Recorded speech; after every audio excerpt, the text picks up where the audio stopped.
یہ سورۃ الفلق کا ترجمہ ہے۔ آپ فرما دیجئے کہ میں صبح کے رب کی پناہ میں آتا ہوں ہر اس چیز کے شر سے جو اس نے پیدا کی ہے، اور اندھیری رات کی تاریکی کے شر سے جب اس کا اندھیرا پھیل جائے، اور گرہ لگا کر ان میں پھونکنے والیوں کے شر سے بھی، اور حسد کرنے والے کی برائی سے بھی جب وہ حسد کرے۔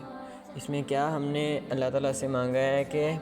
ہر اس چیز کی شر سے، یعنی کہ اللہ تعالیٰ نے جو بھی چیزیں اس جہان میں پیدا کی ہیں اس سے ہم اللہ تعالیٰ کی پناہ میں آتے ہیں۔ اس نے پیدا کی،